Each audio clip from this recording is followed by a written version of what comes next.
There are several ways to go about getting a handheld camera movement in LightWave, and of course, probably the first way would be to just set your keyframes, is to go in and hand animate it. But that might become more of a challenge than you think to get the look you're after of this random handheld type movement. You could go into, with the camera selected, you could go into the graph editor, and under modifiers, choose Add Modifier, Noisy Channel. And with noisy channel, you can barely see it right here, so I'm going to crank this up to say 5. Okay, and you can get random values on whatever channel you want, or channels you want. Right now I'm just applying it to the X, and so as I scrub through, the camera is kind of shaking around because of the noisy channel. And you could adjust those values so it wasn't so extreme.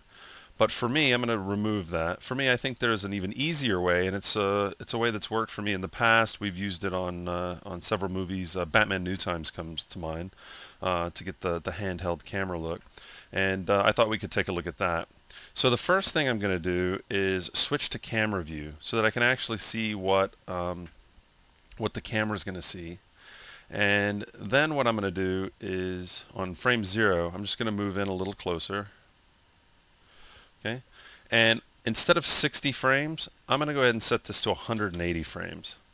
Now what I'm going to do is make sure that auto key is on, and I'm going to move my frame slider to say 120.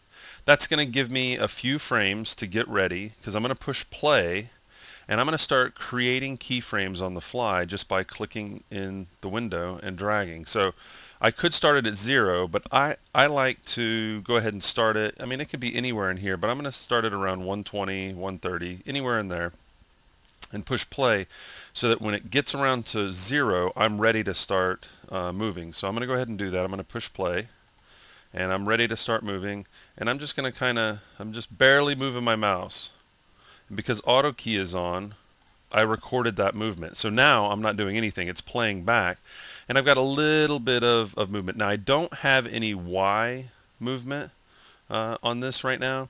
And we can always go back and do it. We could also add that to another item. But let's just say that this is enough little handheld movement that we want. Now it might be a little extreme, but we'll see when we start doing more animation with our camera. It might work out just fine.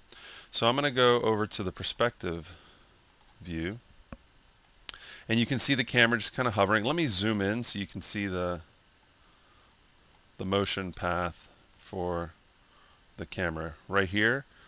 See how it just kind of swivels around? That's me moving my mouse as it was playing through. Okay, the more subtle I move my mouse, well, the tighter the area that movement's going to be in. Okay, so now what I'm going to do is create a null object. So let's do add null, and I'm going to call this cam ROT for rotate. Click OK.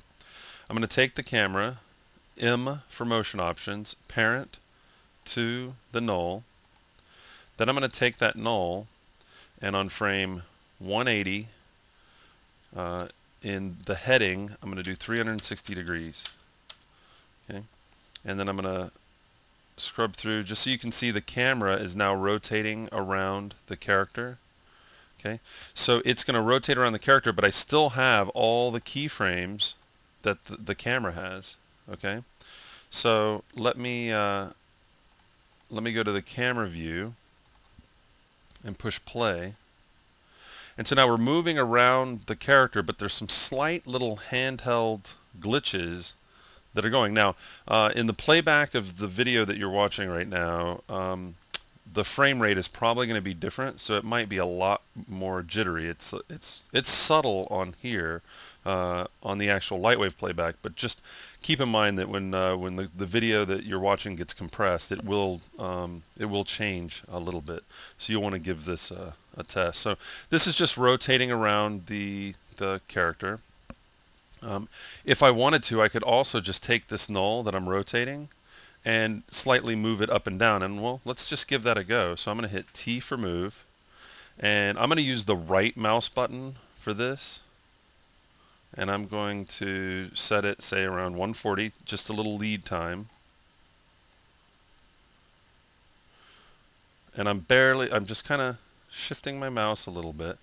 Okay, so now I'm getting with my null, that's the parent of the camera, I'm getting a little up and down motion. So I'm adding more, a little more subtle movement. So the parent is moving up and down and also spinning the camera around, and the camera just has a little bit of X and Z movement for for that little handheld look. So again, quick and dirty way of getting a handheld camera. You're not limited to spinning it around. You can do sweeping motions and pans and tilts and all kind of stuff. It's you have to decide, what you want to do. But it's the trick is pushing play with auto key on and just start moving it. This also isn't limited to handheld cameras. You can animate items in your scene this way. And if you don't like a certain motion, if you go, oh yeah, but it's not exactly what I'm after, nothing stops you from opening up the dope track, selecting all the keyframes, right-clicking, and deleting those keys, push play, and do it again. So I found that that within 2 or 3 goes, I get exactly what I'm after and get a nice handheld look. Really quick, and it saves me the time of having to hand key all of these different keyframes in hopes of making it look random.